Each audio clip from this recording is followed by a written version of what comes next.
Radio Networks presenta Personalidades, el programa que reúne la voz de los expertos. Conduce Jorge Luis Malpica Ortiz. Enciende la radio.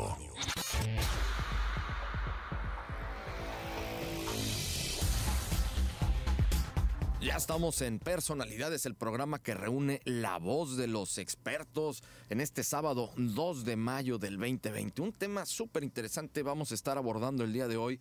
Vamos a estar hablando sobre la autosuficiencia alimentaria. ¿Qué es esto? ¿Qué necesitamos en México para ser autosuficientes en nuestra alimentación, en nuestros granos, en todo lo que conlleva a esto? Nos vamos a enfocar netamente a hablar desde esta autosuficiencia alimentaria en la actividad agropecuaria y sobre todo en el estado de Veracruz, que es lo que nos compete en este momento. Y vamos a tomar como marco de referencia lo que es el sistema alimentario mexicano. ¿Qué es esto? Pues esto fue una política pública, fíjense, una política pública que se echó a andar en marzo de 1980.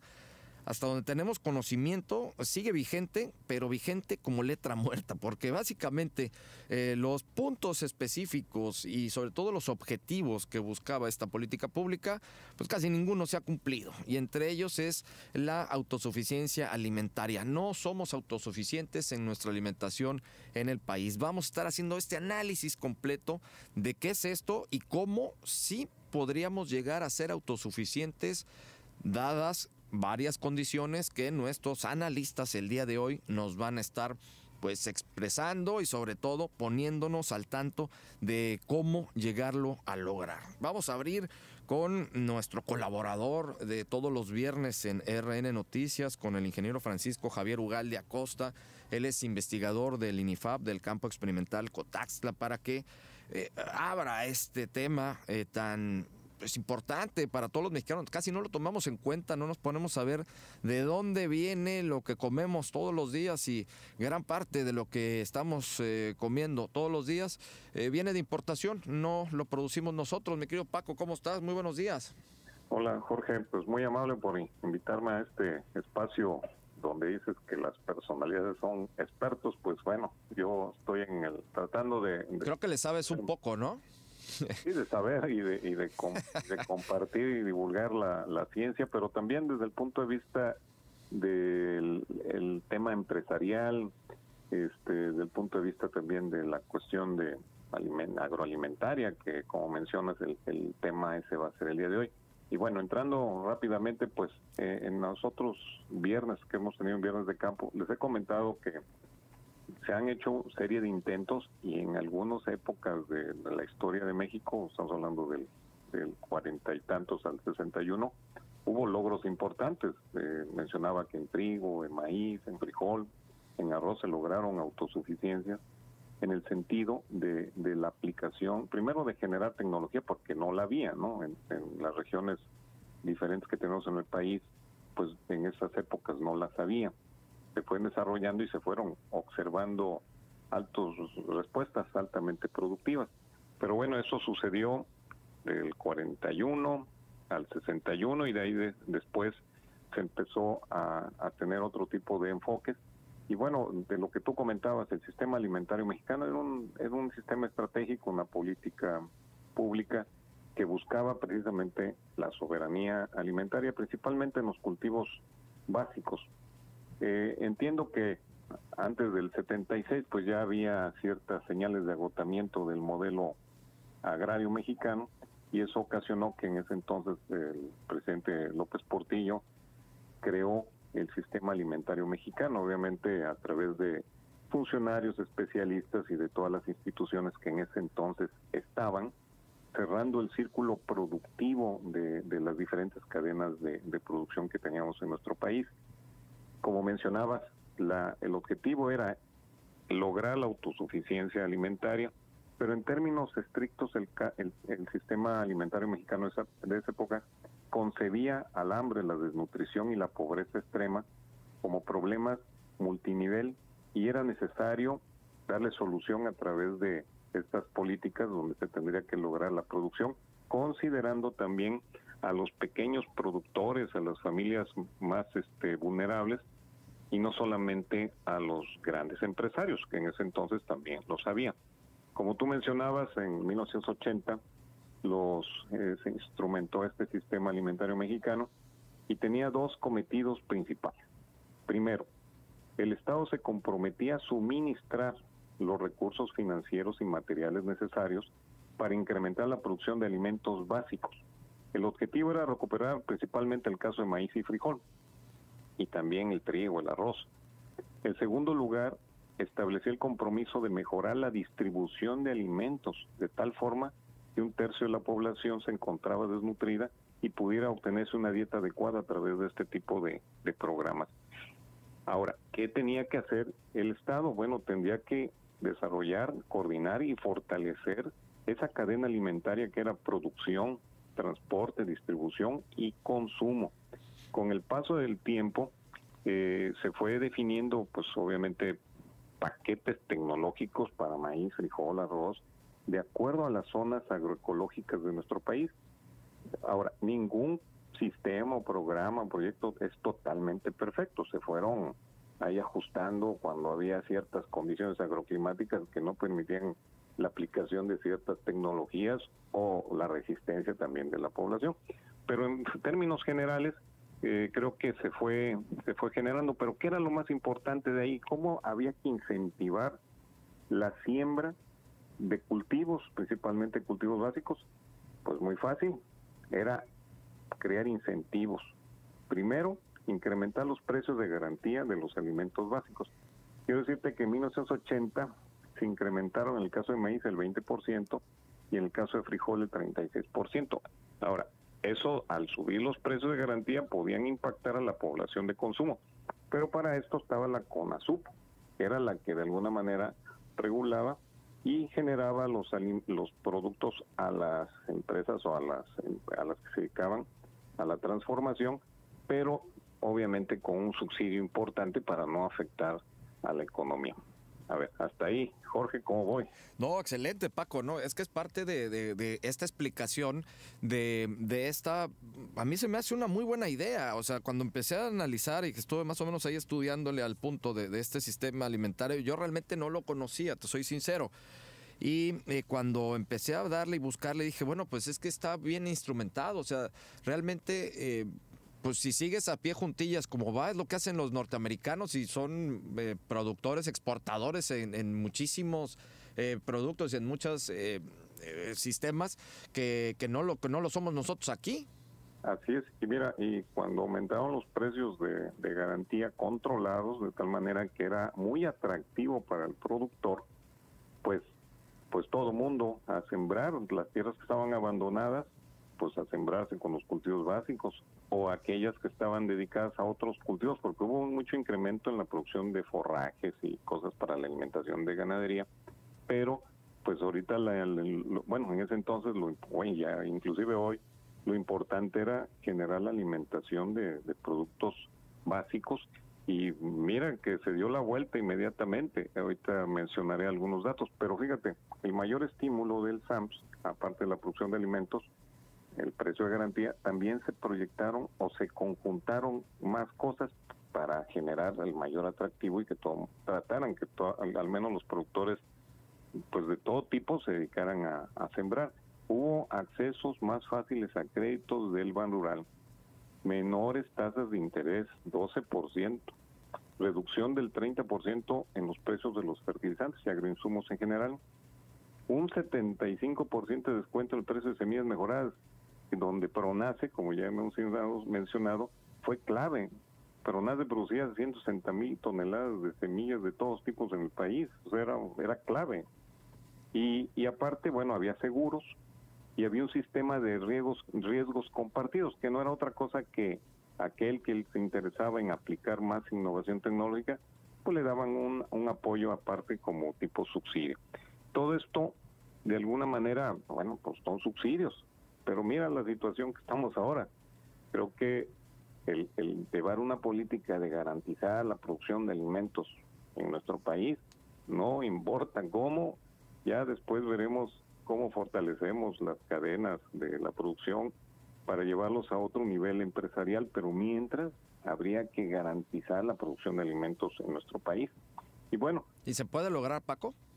Sí, digo, aquí vuelvo a insistirte, probablemente si no se puede hacer de forma nacional, porque bueno, pues hay toda una serie de situaciones que hay que tener bajo control, pero sí se puede hacer a niveles locales, ya hemos platicado de esto, donde, bueno, las instituciones como los ayuntamientos, organizaciones que van en busca del desarrollo rural, tendrían que buscar la manera de funcionar en la manera como financieras, subsidiarias, de tal manera que se pudiera volver a estimular esto. Esto seguramente tiene que ser bien analizado para que los objetivos se logren. Ahora, nada más como para cerrar la parte esta del sistema alimentario mexicano, que le comparto a todos los que nos están escuchando. Yo estaba apenas estudiando agronomía, y bueno, no la pude vivir en su momento. Ya después, cuando ya salí de la escuela, pues ya eso ya había acabado. Y bueno, ya conocí la estructura que había en ese entonces, pero también fui testigo de cómo se fueron perdiendo, ¿no? Fíjate que lo que me llamó la atención de esto es que había una frase que decía sembrando petróleo, o sea, muchos de los recursos que se generaban de la producción de petróleo eran para apoyar este programa, precisamente para darle infraestructura productiva y promover el desarrollo social de esas áreas marginadas. ¿Qué vi o qué leí? Dice, el SAM provocó un incremento en el presupuesto al campo de 135% del 80 al 82. O sea, fue bastante el presupuesto asignado a la producción de alimentos.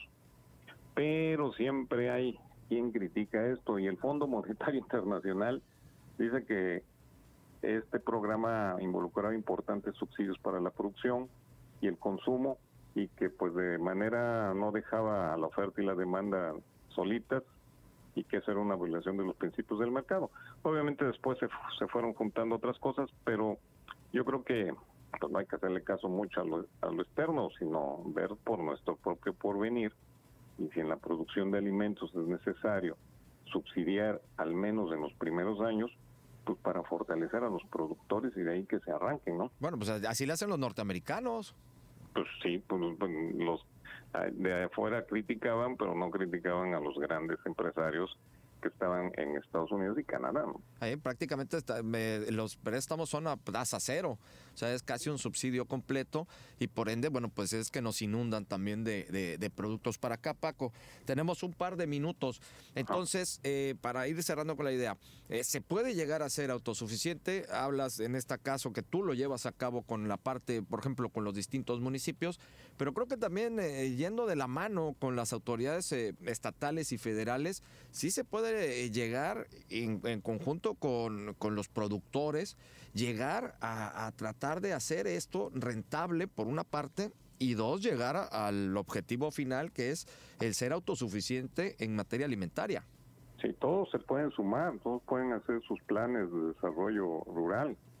Sin embargo, yo opino que las zonas o las partes con un enfoque más local, pensaría que llegaría más rápida la respuesta en la producción, porque bueno, no todos los municipios tienen vocación para producir maíz o frijol o arroz. Tendría que ser una reclasificación hasta dónde dirigir los apoyos. Ahora, se necesita utilizar la tecnología disponible, se necesita desarrollar más innovación para producir más bajo condiciones adversas climáticas, o cuando tenemos condiciones muy favorables, cuando contamos con riego. Debe haber crédito fácil, bajo intereses, como decía yo, para impulsar la actividad agropecuaria al inicio, y ya después ya será un tipo de agronegocio que hagan los productores con las dependencias o instituciones financieras.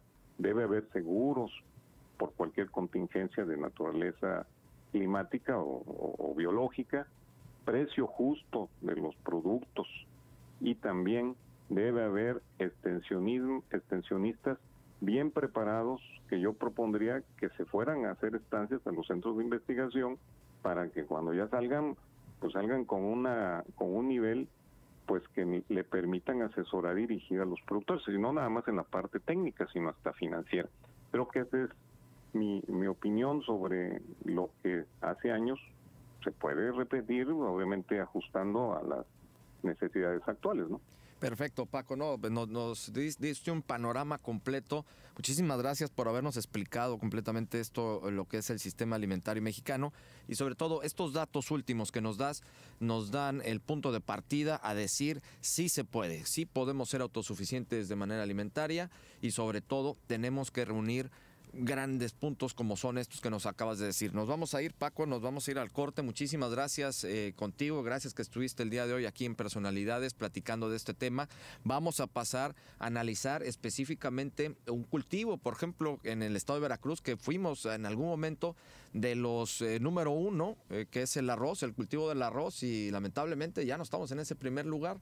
Vamos a entrar más adelante con Pedro Alejandro Díaz Hartz para que nos explique cómo vamos en este cultivo, en esta actividad, y sobre todo ver y buscar esta autosuficiencia alimentaria en nuestro país. Paco, muchísimas gracias. Gracias, Jorge, y saludos a los panelistas. Perfecto, claro que sí. Muchísimas gracias al ingeniero Francisco Javier Ugalde Acosta, él es investigador del INIFAP del Campo Experimental Cotaxtla, que estuvo con nosotros hoy en Personalidades hablando de esto, de la autosuficiencia alimentaria basada en este sistema alimentario mexicano, política pública desde 1980, que se quedó, como muchas cosas en este país, en letra muerta. Vamos a ir al corte, regresamos con más Personalidades. Jorge Luis Malpica Ortiz tiene más para ti en Personalidades. Estamos de regreso en el programa que reúne la voz de los expertos. Aquí escuchas Personalidades con Jorge Luis Malpica Ortiz.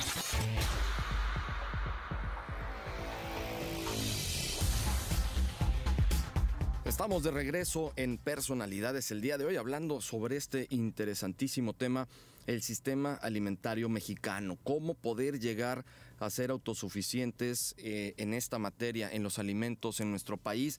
Ya estuvimos viendo todo este marco de referencia con el ingeniero Francisco Javier Ugalde Acosta, investigador del INIFAP, que nos dio todos estos datos, cómo sí se puede. En algún momento ya fuimos autosuficientes en distintos cultivos, ya lo escuchamos.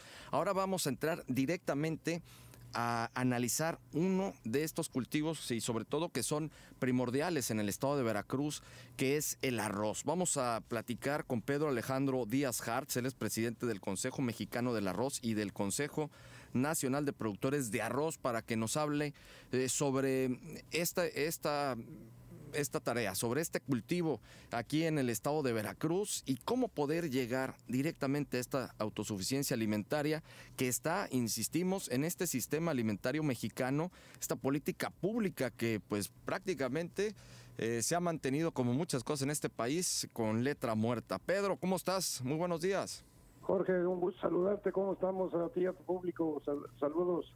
Pues aquí estamos, Pedro, a platicar contigo sobre este tema. Tú eres un conocedor de, pues obviamente, de este negocio que es el arroz, este cultivo. Conoces perfectamente toda la situación agropecuaria en el país, en el estado de Veracruz específicamente, de lo que estamos hablando. ¿Cómo hacerle? ¿Cómo llegar a ser autosuficientes? Vamos aquí en este caso a ser muy específicos con el arroz. Mira, yo creo que lo que hace falta es una política pública adecuada que hemos estado proponiendo con el tiempo y que muy poco se ha llevado a cabo. No quiero decir de la administración actual, sino también de las pasadas, donde no se dieron el impulso totalitario que se requiere para el arroz. Yo creo que en las zonas, por ejemplo, de la cuenca del Papaloapan, la zona sur, en la zona de Acayucan, Texistepec, Miguel Alemán, Coatzacoalcos, Minatitlán, que son zonas muy importantes con suficientes recursos hídricos, podemos tener en las épocas de temporal, que son de ahorita de mayo hasta octubre, donde no se puede sembrar otros cultivos que no sea arroz, por la cuestión de que se inundan los terrenos y todo. Entonces yo empezaría por decir que de verdad a las gentes que estamos preocupadas y que no nos estamos preocupando por la cuestión política, ni me interesa, a mí en lo personal no me interesa absolutamente cargos ni nada, sino simplemente pelear porque la autosuficiencia alimentaria.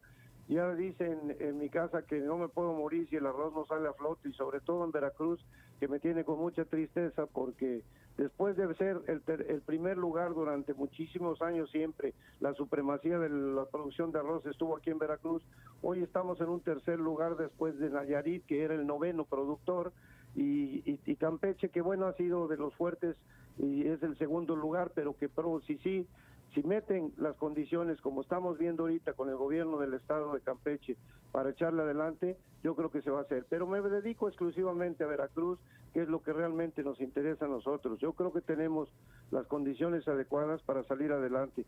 Y la realidad de las cosas es que es una necesidad impostergable, sobre todo definir un plan estratégico de largo plazo, que ya lo hemos estado comentando y que no los han tomado en cuenta, ni siquiera han tomado la situación para ver cómo se puede hacer esto.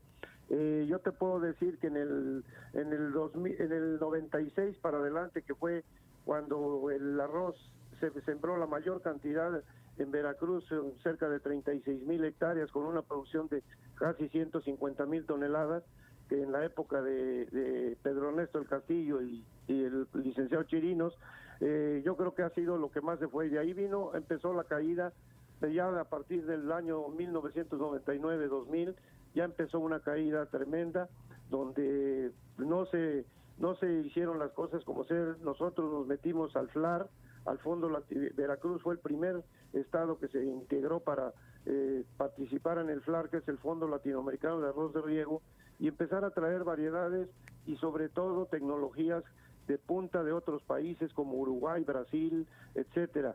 Y desde luego eso lo llevamos a cabo. Nosotros en esas épocas producíamos en riego un máximo de 8 toneladas, 7, y en temporal producíamos 3,5, y de golpe y porrazo de entre el 2002 al 2006, 2007, subimos en riego hasta 10 y 12 toneladas en las zonas de riego, y en las zonas de temporal subimos a 4,5, y en algunos lugares como el sur-sureste, en la zona de Texistepec y Acayucan y eso, a 5 y 6 toneladas con gastos mínimos.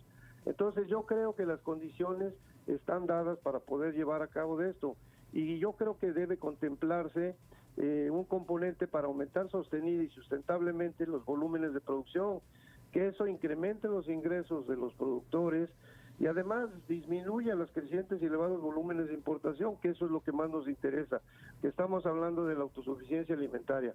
No creo que, sinceramente, en el sexenio que estamos pasando, podamos ser autosuficientes, pero si hay disponibilidad de la parte gubernamental para, con cosas simples, drenes, bordos, hechas desde riego, nivelación de terrenos, que podemos ir haciéndolo eso. Necesitamos los equipos y nosotros, los productores, pondríamos combustible y pago del operador para irlo haciendo.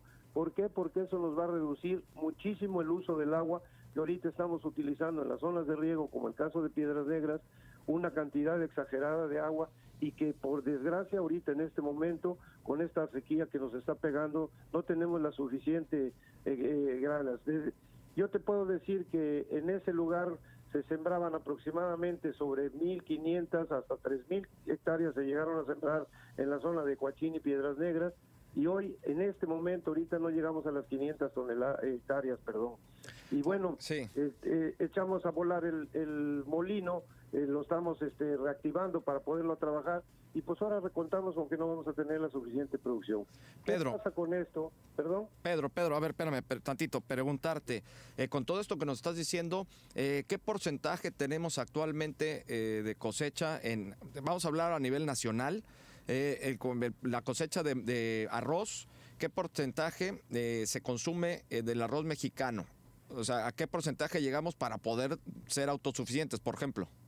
Tristemente te puedo decir que consumimos aproximadamente 1,400,000 toneladas de arroz palay, o sea, con cáscara, de lo cual producimos nosotros el 16% estamos produciendo ahorita. Yo creo que este año bien, porque en algunos estados van a aumentar la producción, podremos llegar a un 20%, pero yo creo que si con los recursos que estamos pidiendo, porque ese es otro problema serio, que han desmantelado las instituciones que de alguna manera atendían, si no apoyaban y todo atendían al campo, y hoy no tenemos quien los atienda. sino tenemos que ser los propios productores, y a las organizaciones nos tienen satanizadas, ¿sí? De alguna manera estamos haciendo nuestra labor.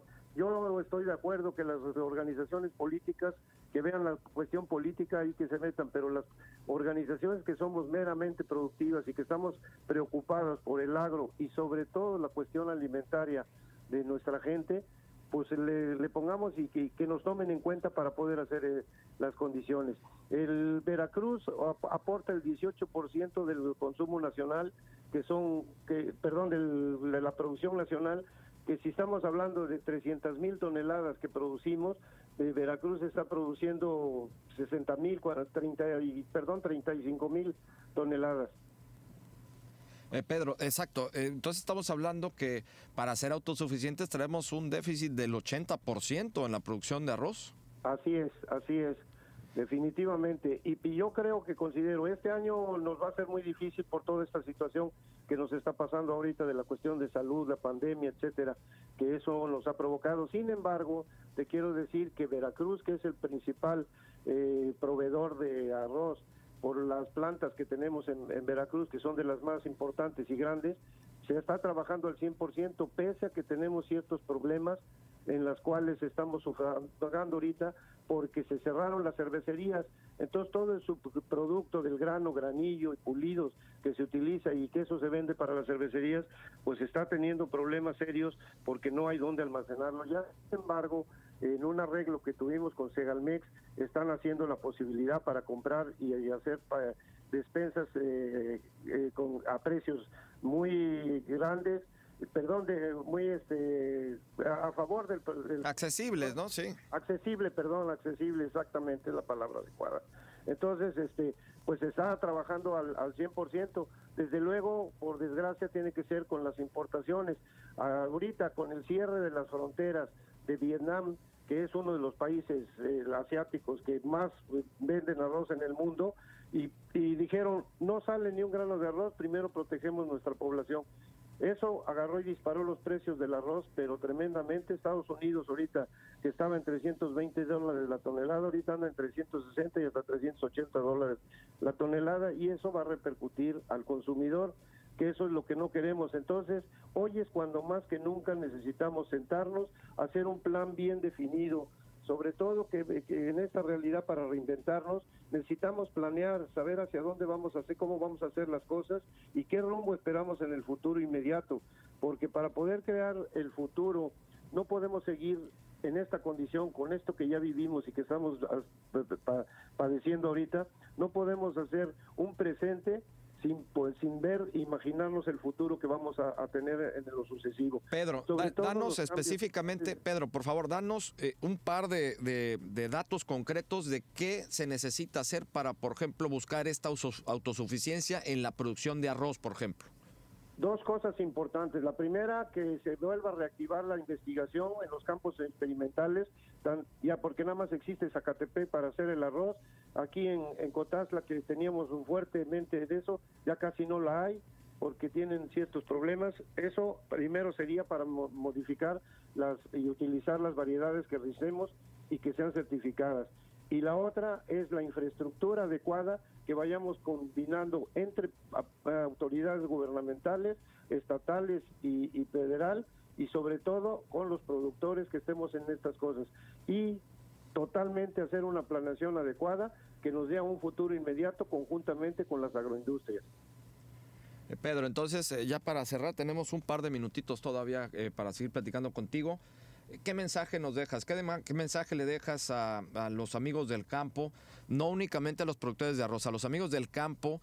Precisamente tú lo acabas de decir, hay que reinventarnos, porque esto que acabamos o que estamos viviendo, pero no ha terminado. Esta pandemia nos está llevando a una crisis brutal en ambas partes, tanto de salud, pero sobre todo económica. Nos está pegando durísimo. ¿Qué mensaje nos mandas? ¿Podemos salir adelante? Yo creo que sí, los mexicanos siempre hemos sido muy solidarios cuando nos aprietan el zapato, y yo creo que hoy es el momento de, en lugar de dividir, unirnos a lo mayor. Yo les diría a la gente del campo que se arraiguen en sus lugares, que sigan y que echemos la cantidad fuerte para hacer esto, pero las autoridades tienen que hacer su parte primordial. Aquí en Veracruz, la realidad de las cosas, la Secretaría de la SEDARPA, la que atiende el campo, ha estado muy alejada, sobre todo de nosotros del sector arrocero, en el cual están produciendo una cantidad mínima que quieren producir de semillas en Actopan, y que me parece perfecto y muy bien para que puedan ir saliendo, pero no con eso podemos solucionar. Yo creo que podemos ir haciendo un plan de trabajo muy definido para subir inmediatamente e ir llegando a una cantidad aproximadamente de aumento de un 15 a un 20% anual de la producción allá. Veracruz tiene mucho potencial en el sur-sureste, que le vuelvo a repetir, en la zona de y la cuenca del Papaloapan, pero tenemos que modificar ciertas condiciones y prácticas de manejo del cultivo del arroz. Perfecto, Pedro. Pues como siempre, muy claro, eres muy preciso con los datos que das. Nos dejas también en cierto punto tranquilos, sabiendo y entendiendo que sí se puede lograr, sí se puede llegar a ser autosuficiente. Sin embargo, no se puede ni de manera aislada ni solos. Hay que hacerlo en conjunto, como bien lo dices, y ojalá que podamos llegar a este punto. Mi querido Pedro, te agradecemos muchísimo la plática de hoy con nosotros. No, al contrario, te lo agradezco a ti, estoy a tus órdenes de eso, y un mensaje muy halagador para todo nuestro público es que el campo está firme y fuerte pese a todas las inclemencias, y que no podemos contar para meternos en la casa y estar con la pandemia, ni modo. Tenemos el campo y las malezas y todo, no saben de pandemias ni nada, sino todos los días crecen y salen, y además necesitamos la comida. Hay que estar en eso, mi querido Pedro. Te agradecemos mucho haber participado el día de hoy con nosotros en Personalidades. Muchas gracias, Pedro. Al contrario, gracias a ustedes y felicidades. Igualmente, muchísimas gracias a Pedro Alejandro Díaz Hartz. Él es presidente del Consejo Mexicano del Arroz y del Consejo Nacional de Productores de Arroz, hablando específicamente sobre esto. Dice que sí se puede ser autosuficiente, hablando, es profeso del cultivo del arroz, sí se puede ser autosuficiente en nuestro país. Vamos a ir al corte, volvemos con más Personalidades. Jorge Luis Malpica Ortiz tiene más para ti en Personalidades. Estamos de regreso en el programa que reúne la voz de los expertos. Aquí escuchas Personalidades con Jorge Luis Malpica Ortiz.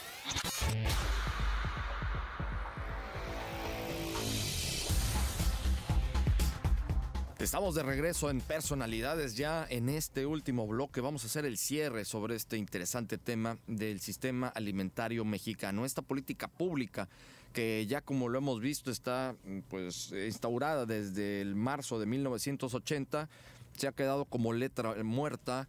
Ya el ingeniero Francisco Javier Ugalde Acosta nos dio todo el panorama completo de lo que es esto. Ya también Pedro Alejandro Díaz Hartz, el presidente del Consejo Mexicano de Arroz, nos dio todo el punto de vista sobre cómo está la situación específicamente del cultivo de arroz a nivel nacional en el estado de Veracruz, que es lo que estamos analizando, esta actividad agropecuaria. Vamos a hacer el cierre de esto, del cómo sí poder hacer que este sistema alimentario mexicano se cumpla, lleguemos a una de las metas, que es la autosuficiencia alimentaria, y cómo poderle hacer. Vamos a cerrar en la parte de lo que se necesita, de este extensionismo que en algún momento ya hemos platicado con Paco Ugalde en nuestras secciones de campo de los viernes en RN Noticias, donde necesitamos mayor tecnología en el campo, que haya sistemas que lleven a mecanizar al 100% esto, y que sobre todo que nos ayuden a tener una mayor productividad en esta área. Y vamos a cerrar con Raúl Belches Collado. Él es colaborador con nosotros de La Hora del Café, pero sobre todo él es especialista en tecnología agropecuaria, para que nos ayude a darle todo este cierre completo a lo que sería este sistema alimentario mexicano en la autosuficiencia. Cómo poder ser autosuficientes, en los distintos cultivos, y sobre todo tener nuestra canasta básica, la básica de granos específicamente. Y vamos a hablar también de uno muy importante, que es el maíz, pero vamos a dejarle los micrófonos a Raúl Belches Collado para que nos explique cómo poderle hacer. Me quedo, Raúl, ¿cómo estás? Buenos días. ¿Qué tal, Jorge? Muy buenos días. Pues contento de poder participar contigo en un tema tan trascendental que tú y yo lo hemos platicado varias veces en el programa de La Hora del Café, y que pues de alguna manera hoy nos está impactando durísimo, que es la producción básica alimentaria de los mexicanos cada vez parece que somos más dependientes del extranjero para nuestra alimentación básica, lo que tú y yo siempre hemos platicado. Las importaciones, lejos de disminuirse en los granos básicos, en el maíz, en el frijol, en el arroz, en el trigo, están creciendo cada vez más.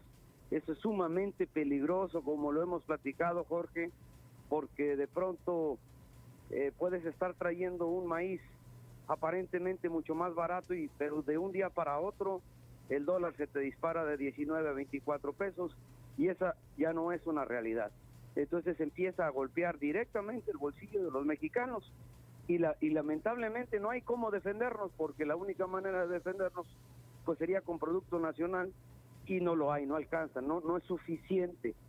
En el caso del maíz, ¿cómo andamos, Raúl? En el caso del maíz, ¿en qué porcentaje somos, bueno, no podemos hablar de ser autosuficientes porque no lo somos, pero en qué porcentaje estamos para poder llegar a ser autosuficientes? Es decir, ¿cuánto estamos produciendo para el consumo nacional?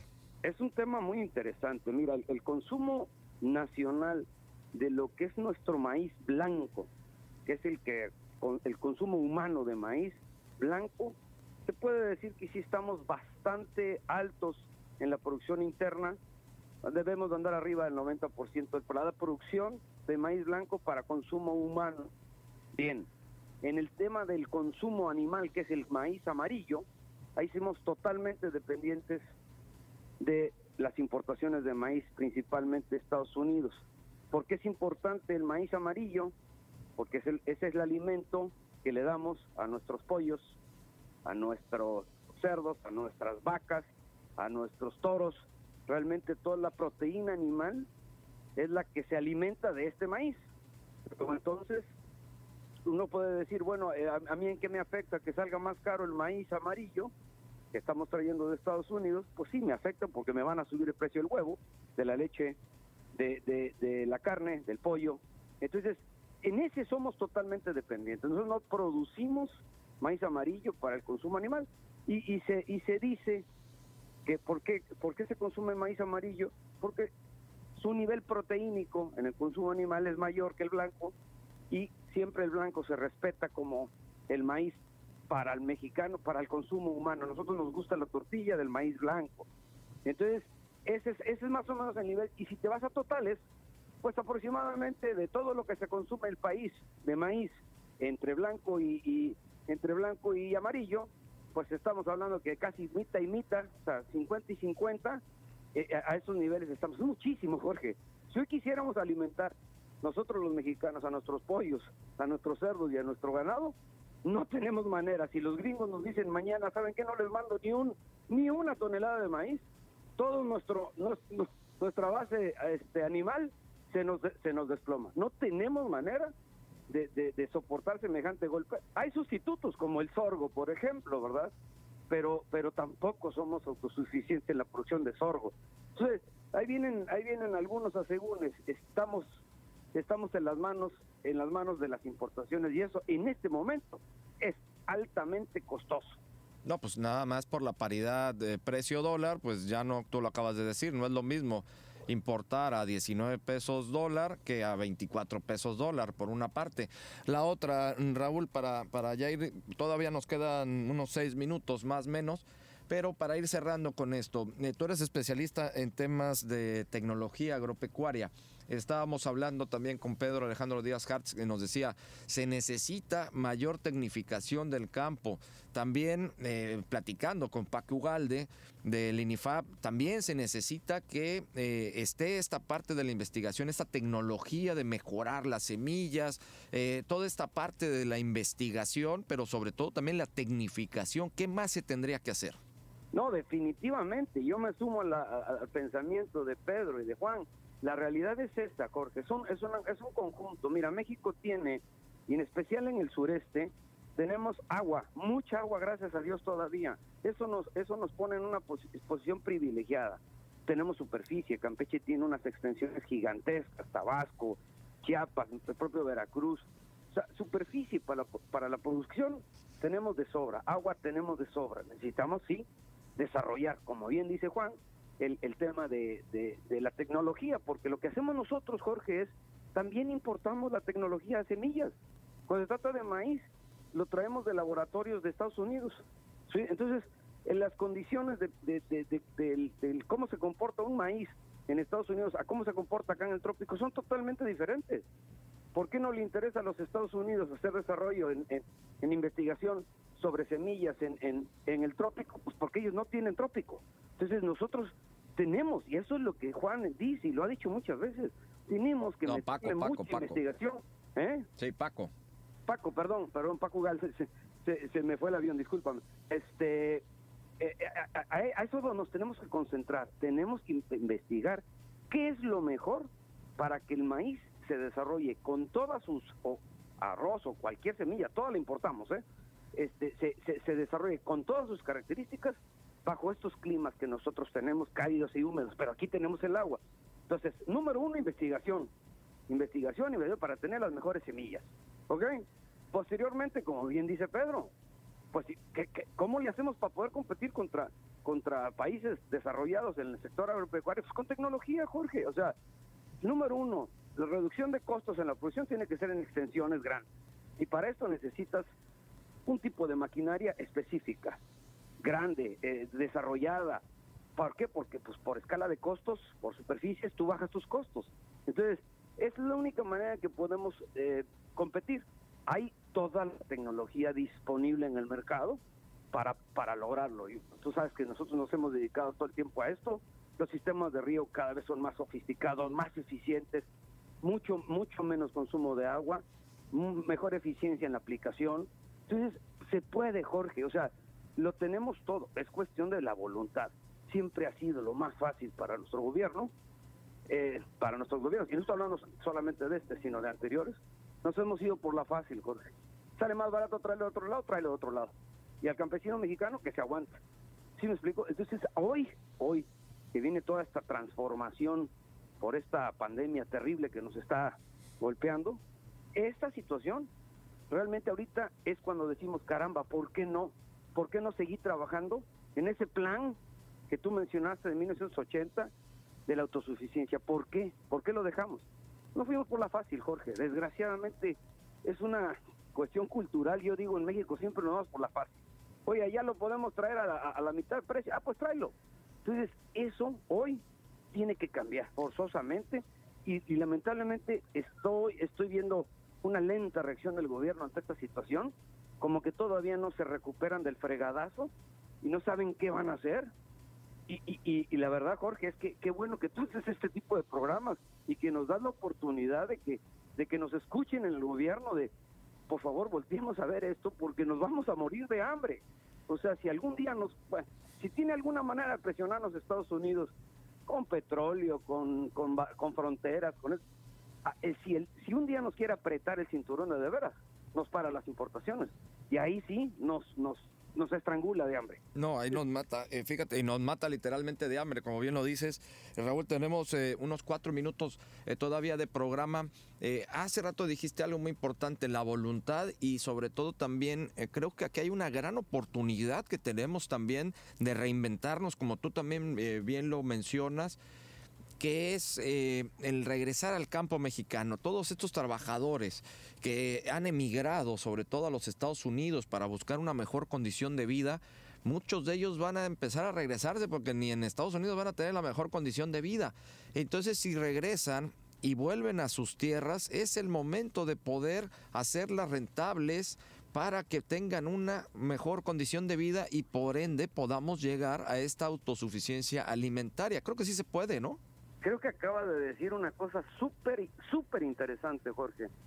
En Estados Unidos hay una cantidad de paisanos nuestros trabajando el campo con la máxima tecnología impresionante. Hay mucha gente haciendo esto que está aprendiendo a hacer las cosas bien en el extranjero. Y lo acabo de decir, si esa gente empieza a regresarse, que ya trae los conocimientos, que te puedo decir en experiencia propia, Jorge. Yo tengo amigos, productores, clientes, que su hermano estuvo trabajando en Carolina del Norte, aprendió de todo el tema agrícola, agropecuario, regresa ya con esas ideas y las implementan acá, Jorge, con un éxito rotundo, ¿eh? Eso que acabo de decir es importantísimo. ¿Qué hay que hacer? Pues apoyar a esa gente. ¿Qué necesitamos? ¿Qué tiene el agricultor americano que no tiene el mexicano? Tiene créditos a tasas irrisorias. O sea, el americano agricultor tiene acceso a un crédito a tasas del 1 o 2% anual, Jorge. Entonces, ¿cómo competimos nosotros con tasas del 12, 13% anual? O sea, es muy importante. No hay que hacer gran cosa. Repito, Jorge, la gente sabia ahí está Paco Galde, ahí está Pedro, hay un montón de gente sabia aquí en México. Hay investigadores de primera, hay productores de primera. Lo que falta son las herramientas. Y eso es donde, si tú me dices a mí, oye, Raúl, ¿qué es más conveniente ahorita para desarrollar el sureste? ¿Ayudar a los agricultores del sureste o hacerles el Tren Maya? Caramba, agarra ese dinero del Tren Maya y desarrolla la agricultura en el sureste. ¿Por qué sureste? Porque es donde más agua hay. Si tú te quieres ir a desarrollar agriculturas en Chihuahua, Tamaulipas, que son los grandes productores, ya no hay tanta superficie. ¿Por qué? Porque ya no hay tanta agua. ¿Dónde está el futuro de México? Agropecuario, totalmente en el sureste. Y por ahí traía unas ideas el presidente de desarrollar el sureste. Ahorita, señor presidente, yo le diría, no necesitamos andar viajando en un tren, necesitamos comer.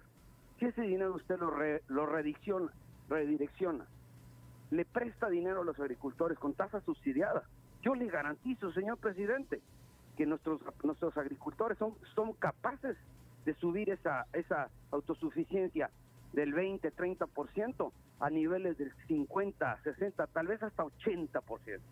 Pero que él tenga tantita sapiencia de cambiar sus formas de pensar y voltear a lo básico, que repito, es la alimentación. Y eso sería... Yo creo que sí se puede, no creo, estoy seguro que se puede. Eso sería ideal, me quedo Raúl, por supuesto, qué buen punto nos dejas y sobre todo que es una de las situaciones que quiere el presidente, la autosuficiencia alimentaria, pero para eso pues no se puede con deseos, se tiene que hacer con voluntad, como bien lo dices, y con obras tangibles y trabajando de la mano. Hay que trabajar todos unidos de la mano y creo que este es el mensaje con el que nos tenemos que quedar todos, Raúl. No regalarles nada, al agricultor no le tienes que regalar nada porque se lo regalas y no lo aprecia.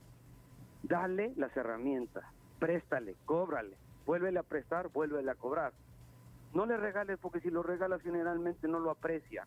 Entonces, es también una forma que también le tenemos que cambiar de percepción al presidente. No se trata de regalar, se trata de prestar. ¿Qué le vas a regalar? Le vas a regalar tasa, pero eso te va a regresar productividad. Efectivamente, Raúl. Pues muchísimas gracias, fue sumamente enriquecedor también platicar contigo, nos dejas un aspecto positivo, que es lo que necesitamos en este momento para poder salir adelante de esta grave crisis en la que estamos y el campo mexicano lo debe de hacer, puede ser nuestro gran puntal y además lo importante de esto es llegar a esta autosuficiencia alimentaria porque si no, como bien lo dices, nos podemos morir de hambre. Mi querido Raúl, muchísimas gracias. Muchas gracias a ti, Jorge, de verdad te felicito por voltear a ver este punto que de verdad muy poca gente lo está volteando a ver.